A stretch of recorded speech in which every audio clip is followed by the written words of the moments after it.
Fala galera do canal Tune Rock and Roll, sejam bem-vindos a mais um vídeo. Aqui quem fala é Carlos Gobato e hoje eu trago para vocês mais um vídeo da série 5 discos para conhecer. E hoje trazendo a indicação aí da minha banda favorita de todos os tempos, os Rolling Stones, né, para surpresa de 0 pessoas. Como eu disse para vocês, essa série ela traria eventualmente bandas mais lado B, mais obscuras, enfim, né, subestimadas, e também as bandas mainstream, as bandas aí mais faladas e mais repercutidas, né? E chegou a hora de falar aqui nessa série a respeito dos Rolling Stones, que tem uma discografia muito extensa, né? A banda está aí agora com 62 anos de atividade, então não é fácil de você tentar resumir a carreira da banda apenas 5 discos, né? Se a gente considerar só a discografia internacional americana, são 26 álbuns de estúdio, mais dezenas de álbuns ao vivo, coletâneas, enfim. E como a gente sempre faz aqui nessa série, a ideia é trazer 3 discos de estúdio, um disco ao vivo e uma coletânea para apresentar a banda aí para uma pessoa que eventualmente não escutou, não conhece muito bem, não gosta da banda, enfim, né, para que ela possa dar essa chance. É um exercício interessante de revisitar, de olhar aqui dentro da coleção, enfim, para a discografia da banda e tentar ser o mais assertivo possível, né, para uma pessoa que quer começar a ouvir a banda, para uma pessoa que quer conhecer quais discos ela deveria ouvir primeiro. Claro que isso se trata aqui da minha opinião, né? Enfim, e você pode discordar e pode deixar a sua lista aí nos comentários. E sempre lembrando, não se trata dos meus discos favoritos, tá? Alguns dos meus discos favoritos da banda não entrarão nessa lista e eu já explicarei para vocês aí os critérios. Então eu vou mostrar para vocês 5 discos para vocês conhecerem melhor e poder curtir os Rolling Stones logo após a vinheta. Então pessoal, lembrando aí, caso não sejam inscritos no canal, deixa sua inscrição, estamos chegando próximos aí à marca de 3.000. Deixa o like se gostar do vídeo, dislike se não gostar, comente que eu sempre leio e respondo todos os comentários. Tenho demorado um pouquinho mais aí, mas sempre leio e dou essa atenção aí. E é sempre legal tá trocando ideia com vocês. Vocês também podem seguir a página no Instagram, os links estão aí na descrição do vídeo e ser um membro do canal, caso queiram. Então pessoal, esse foi disparadamente o ranking a escolha, a seleção aqui de 5 discos mais difíceis que eu fiz na história do canal, né? Se trata da minha banda favorita, o que por si só já torna a situação bem complicada, né? Difícil não cometer nenhuma injustiça, e também se trata de uma banda com uma discografia muito sólida e muito longa. Então foi difícil aqui chegar a essa conclusão, mas eu acredito que esses discos que eu vou apresentar para vocês seriam os melhores aí, até tendo em vista a minha experiência, outros amigos que gostam de Rolling Stones também, quais seriam as melhores portas de entrada para conhecer o trabalho da banda como um todo. Porque muitas vezes, muitas pessoas podem dizer, eu conheço os Rolling Stones, mas muita gente que diz isso, na verdade, conhece apenas os hits, né? Aquelas principais canções que estão no setlist de shows e tal, mas são poucos aqueles que de fato, né, conhecem a discografia dos Rolling Stones de maneira profunda. Então, começando aqui pelos 3 discos de estúdio, o Rolling Stones lança o seu primeiro disco em 1964, né? Tem toda uma fase brilhante ali com o Brian Jones, mas a minha seleção dos discos de estúdio começa aqui em 71 com o Stick Fingers. Então, Stick Fingers, o famoso disco aí do Zipper, né? Edição em LP e tal, que tem o Zipper, até em CD também. Eu não tenho esse disco ainda em LP, mas tem essa versão aqui em CD, que é dupla, né? E traz aqui uma série de bônus, né? De versões alternativas e takes ao vivo também das canções do disco. Então, muito legal aqui o Stick Fingers, né? Que é um dos meus discos favoritos aí dos Rolling Stones. Durante muito tempo foi o meu disco número 1, até ser ultrapassado por esse aqui, que eu vou falar um pouco mais adiante a respeito dele, né? Mas é um disco assim muito coeso, muito sólido. São 10 músicas, tem rockões, tem músicas mais introspectivas, enfim. Então é um disco muito bem feito. Só para mostrar para vocês aqui, ele já abre logo com Brown Sugar, que é uma das principais canções da banda. Tem Sway, que é uma banda com um certo peso aqui nas guitarras, né? Wild Horses, que é uma balada maravilhosa. Can't You Hear Me Knocking, que é uma banda que tem uma jam session ali, depois com guitarra, saxofone, que é genial. You Gotta Move, né? Que é uma música tradicional americana, assim, que os Rolling Stones regravaram, ficou bem bacana. Tem Beat, né, que é uma música de um andamento bastante rápido, com bastante instrumento de sopro, bem legal. I Got The Blues, uma música bem lenta, um blues bem arrastado que eu adoro. Tem também Sister Morphine, que é uma das músicas mais bonitas e mais introspectivas e reflexivas dos Rolling Stones. Tem Dead Flowers, que é um country rock assim com excelente, né? E também Moonlight Mile, que encerra o disco aqui de uma maneira maravilhosa, muito introspectiva também. Então é um disco perfeito, Stick Fingers, né? É o disco favorito de muitos dos fãs dos Rolling Stones aí, não é à toa. É um disco que tem 10 canções muito boas e marca aqui o início dos Rolling Stones, a sua nova gravadora, né? Da própria Rolling Stones Records.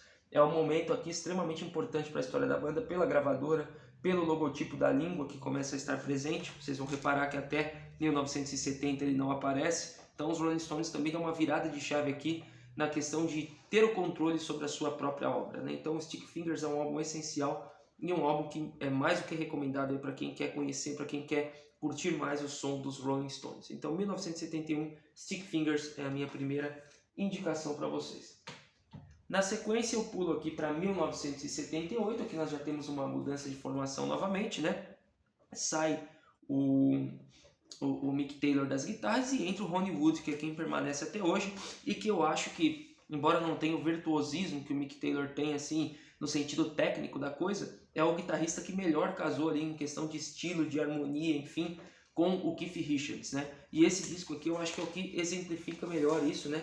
Como eu já disse, 1978, o Some Girls, e é um descasso que abre aqui com Miss You. Tem também a faixa título Some Girls, que é muito pesada e muito legal. Hoje em dia essa música seria absolutamente cancelada, né? Before They Make Me Run, que é cantada pelo Keith Richards, um rockão muito bom. Tem umas músicas aqui com uma pegada mais punk, né? Como estava ali em alta na época, como Lies, como também Respectable, Shattered, né? Que são músicas mais aceleradas, com riffs bem na pegada punk rock. Tem Beast of Burden, que é uma das músicas que melhor exemplifica essa harmonia entre o Ronnie Wood e o Keith Richards. Tem When the Whip Comes Down também, Just My Imagination, que é um cover maravilhoso, Faraway Eyes, que é um country, né? Como eu já disse, Miss You é uma música mais disco, então é um disco também muito variado, conforme os Rolling Stones estavam acostumados a fazer. É um disco maravilhoso, aqui ó, o encarte dele e tal, e é um disco que é um dos meus favoritos também, e marca aqui uma época dos Rolling Stones muito legal também, sobretudo ao vivo, as turnês, né? Tem o Some Girls Live at Texas, enfim, é uma banda realmente muito coesa, muito sólida ali. Acho que o Ronnie Wood entrou muito bem. No álbum anterior, o Black and Blue, ele ainda participa de poucas faixas, e nesse aqui ele participa na íntegra, e os Rolling Stones gravam mais uma vez um grande disco, né? Maior sucesso comercial da história dos Rolling Stones, é o disco que foi mais vendido aí na história da banda, tá? Então, Some Girls, um disco maravilhoso aí de 78, que eu recomendo também para aqueles que desejam conhecer melhor o trabalho dos Rolling Stones. E aí eu pulo para 1981 com o disco Tattoo You. É um disco muito famoso até pela sua capa, né? Bastante emblemática, conforme vocês podem ver aqui, né? O rosto dessa mulher tatuado. Na contracapa nós temos o Keith Richards aqui também, com essa questão da tatuagem, né? E é um disco muito bem elaborado, embora ele seja um disco que basicamente retrabalhou músicas que foram sobrando ali ao longo da década de 70. Ele tem também a sua edição bônus, que eu tenho aqui em CD, com o disco 2 também, com músicas até então inéditas, que são maravilhosas. É um disco que, apesar de ser feito assim de sobras, é um disco muito bem trabalhado, um disco que ali fez um sucesso tremendo. Um grande hit que saiu aqui, que é Start Me Up, né? que logo na abertura aparece aqui nesse disco. Tem também a faixa de encerramento, que é Waiting on a Friend. Então a primeira e a última faixa do disco provavelmente sejam aí as duas mais famosas. Porém, o disco é muito bacana e ele é muito bem pensado, né? O lado A são as músicas mais rock and roll, mais pesadas, e o lado B, as baladas, as músicas mais lentas e introspectivas. Isso ficou muito bacana aqui e é um grande diferencial desse disco também. Então no lado 1 tem Start Me Up, tem Hang Fire, que é uma música curta, mas uma pegada muito rock and roll, muito legal, né? Um solo de guitarra curtíssimo ali do Ronnie Wood, mas acho muito impactante. Tem Slave, que é uma música que tem ali umas pegadas também com saxofone muito bem feitas. Little TNA, que é uma das melhores músicas para mim, cantadas pelo Keith Richards, um rock and roll raiz mesmo, com aquela voz rouca do Keith. Black Limousine, Neighbors, também músicas muito pesadas, aceleradas e bem bacanas. No lado B, nós temos aí Word About You, né, que é uma música que o Mick Jagger canta em falseto, uma baladinha bem legal, predominância ali de teclados. Tem também Tops e No Use in Crying, que são duas das minhas baladas favoritas dos Rolling Stones. Heaven, muito bonita também, e Waiting on a Friend. E muita gente conheceu, né, uma geração aí mais antiga, digamos assim, que não pegou os Rolling Stones, só tem até o Picture Disc dele também, que não pegou o começo dos Rolling Stones ali nos anos 60, muita gente conheceu aqui a partir dos anos 80 os Rolling Stones por intermédio do Tattoo You, devido ao grande sucesso que faixas como Start Me Up fizeram, também Waiting on a Friend, que tem um grande clipe, enfim. Então foi um disco muito impactante que gerou uma turnê muito grande, uma turnê muito interessante, eu falarei dela mais adiante também em específico no vídeo aqui do canal, né? E que marcou ali realmente época e que apresentou os Rolling Stones a muita gente, né? E pode ainda, nos dias de hoje, apresentar os Rolling Stones para muita gente. Então, Tattoo You, 1981, terceira indicação aqui de disco de estúdio dos Rolling Stones. E na sequência, eu trago para vocês aqui agora o disco ao vivo. E aqui talvez eu vá surpreender muita gente. Vocês estão vendo aqui, ó, Get Your Eyes Out, que para mim é top 3 melhores discos ao vivo de todos os tempos. Às vezes ele aparece em primeiro, às vezes em segundo, às vezes em terceiro, depende. Tem outros 2 discos ao vivo que eu gosto muito também. Mas sem dúvida nenhuma, para mim, o melhor disco ao vivo dos Rolling Stones. Essa edição simples, comum, tem 10 faixas, tem edição completa com 15 e tal. Não vou falar muito sobre ele. O normal talvez seria ter colocado ele como essa indicação. Mas eu acho que assim, para quem está conhecendo os Rolling Stones, vale a pena conferir o Flashpoint. Flashpoint é um disco lançado ali em 1991, cobre a turnê do Steel Wheels, que tem um significado muito grande para os Rolling Stones, por conta de seu retorno da banda aí às grandes turnês, né? Lançou uma tendência de grandes turnês, de grandes palcos ali naquele cenário desse ano de 91, né? E a banda voltando aí a excursionar depois de umas tretas internas que aconteceram e tal, né? Essa edição aqui nacional bem legal, que vem com um livro também, tem os créditos aqui. E tem as fotografias aqui, nas quais vocês podem ver, inclusive, ó, todo o aparato do show, né? A estrutura, os integrantes da banda, tá aí o Charlie Watts, o Bill Wyman, última turnê com o baixista Bill Wyman. Olha só o tamanho desse palco aqui, enfim. Então uma coisa muito, muito legal mesmo, o álbum Flashpoint, e que tem grandes canções, né? Como por exemplo Start Me Up. Aí tem algumas canções do Steel Wheels, que são Sad, Sad, Sad, por exemplo. Tem também desse disco, acho que tem mais uma, deixa eu ver. Não, que entrou aqui só a 777, né? E aí tem também clássicos como Miss You, Ruby Tuesday, You Can't Always Get What You Want, Factory Girl, que é uma música muito boa lá do Beggars Banquet, que dificilmente tocada ao vivo, ficou bem legal essa versão. E encerra aqui o lado A, Little Red Rooster, que é uma música muito bacana, um cover de blues, né? E que conta com a participação do Eric Clapton nas guitarras aqui nesse show, então isso também é uma coisa bem marcante. E aí no lado 2 tem simplesmente Painted Black, Sympathy for the Devil, Brown Sugar, Jumping Jack Flash e Satisfaction. Só músicas gigantes, e além de encerrar com 2 músicas inéditas, High Wire e Sex Drive. Os últimos trabalhos aqui do Bill Wyman com a banda até o lançamento do Hackney Diamonds, onde ele gravou Live by the Sword. Então, muito interessante aqui o Flashpoint. Eu acho que por esse setlist, por esse contexto das grandes turnês, de retorno da banda, enfim, né, de ter esses clássicos mais recentes, né, porque querendo ou não ali o Get Your Eyes Out ele fica bem focado ao início da banda ali, né, e o Flashpoint ele vai ter uma abrangência maior aqui nas músicas que ele cobre. Então recomendo demais aqui esse disco ao vivo de 1991, o Flashpoint. Para mim, quem quer conhecer os Rolling Stones ao vivo, comece por aqui, e depois você vai lá pro Get Your Eyes Out também. E a coletânea, os Rolling Stones tem muitas coletâneas, mas inclusive vai ser um vídeo futuro que eu vou fazer explicando, né? Tô pegando mais detalhes, enfim, para mostrar até também algumas dessas coletâneas que eu tenho na coleção. Os Rolling Stones têm um problema, né, de que a BKCO, né, a empresa lá da London Records, ou Decca, do Alan Klein, é que possui os direitos dos Rolling Stones até 1970.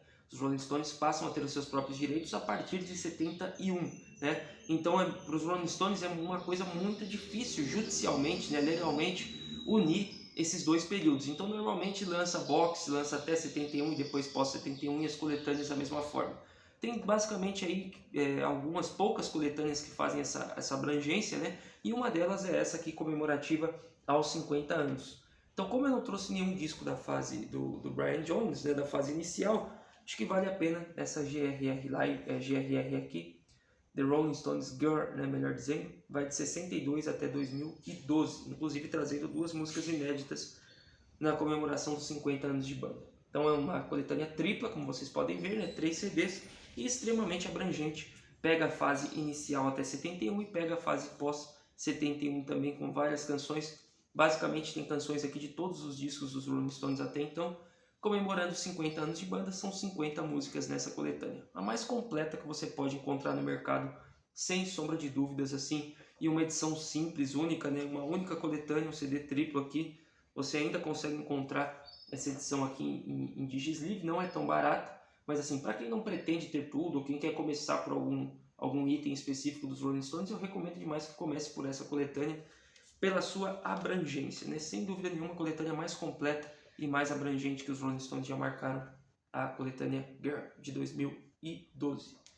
Então, recapitulando aqui, como a gente sempre faz, né? Os discos que foram aí indicados para vocês. De estúdio, o Stick Fingers, de 71. O Some Girls, de 78. E o Tattoo You, de 81. Ao vivo, eu indiquei para vocês aqui o Flashpoint, de 91, e a coletânea, a Girl, de 2012. E eu não costumo fazer isso, até porque a proposta do vídeo não é essa, mas eu me sinto na obrigação de trazer menções honrosas nesse vídeo dos Rolling Stones. Então, eu não poderia deixar de falar aqui sobre o Let It Bleed, né? Se fossem 4 álbuns, com certeza ele teria entrado nessa indicação. O disco de 69 aí, que marca a transição ali do Brian Jones para o Mick Taylor. Tem um resquício de participação do Brian Jones aqui, se eu não me engano, em 2 faixas, né? E também o começo de participação do Mick Taylor. Ele não grava o álbum na íntegra, né? Mas é um álbum muito, muito legal. Tem grandes músicas aqui como Let It Bleed, Monkey Man, Midnight Rambler.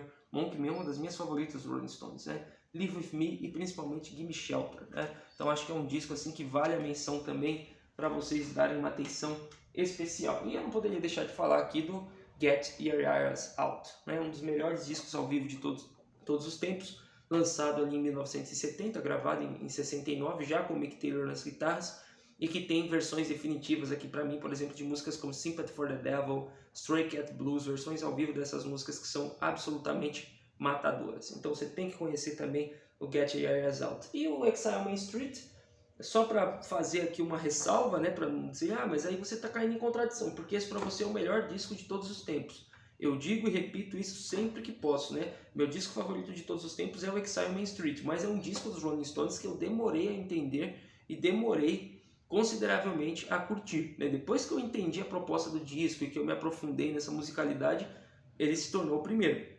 Mas é um disco que eu não recomendo que as pessoas comecem a escutar por ele, né? Porque ele tem muita coisa diferente, ele é um disco muito variado, muito mais que o próprio Some Girls que eu mostrei para vocês aqui. Tem soul, tem gospel, tem R&B, tem blues, tem country, tem rock and roll, tem tudo nesse disco aqui, né? Então é uma coisa que a princípio pode gerar um certo estranhamento, uma certa estranheza. Tem poucas músicas aqui que realmente se tornaram músicas gigantes, como Tumbling Dice, Rap, etc, né? Então depois que você tiver aí já bem iniciado nos Rolling Stones, aí você vai pro Exile, assim como eu fiz. É o meu disco favorito de todos os tempos, mas eu tô falando isso aqui só para mostrar para vocês que essa série, esse quadro, 5 discos, né? Ele tem uma proposta diferente. Então, os meus 2 discos favoritos, né? Meu disco ao vivo favorito de todos os tempos, tudo bem, ele às vezes cai para segundo, terceiro e os outros sobem, mas dá para dizer que é o meu disco favorito ao vivo de todos os tempos em muitas ocasiões. E sem dúvida nenhuma, meu disco de estúdio favorito de todos os tempos não entraram na indicação aqui dos 5, porque eu quero justamente que as pessoas aí tenham uma boa porta de entrada para conhecer os Rolling Stones e aí sim mergulhar melhor na discografia da banda. Lembrando que já gravei vários discos, vários vídeos aqui a respeito dessa série, e está aí no card, na playlist, onde você pode acessar e conferir os outros vídeos que eu lancei. De antemão eu peço perdão aqui pela minha voz, eu tô fanho aqui, tá falhando muito, da sinusite atacada, enfim, então tô com muita dificuldade até para gravar esse vídeo, mas para não passar em branco aqui esse fim de semana, né, e falar sobre os Rolling Stones, aproveitando até as aquisições em LP que eu fiz recentemente entre os Rolling Stones, fica para vocês esse vídeo. Obrigado para quem acompanhou e até o final, e lembre-se de deixar o like se gostou, o comentário principalmente, com a indicação de outras bandas para essa série, quais seriam os 5 discos que você indicaria a respeito dos Rolling Stones. Valeu, um abraço e até a próxima.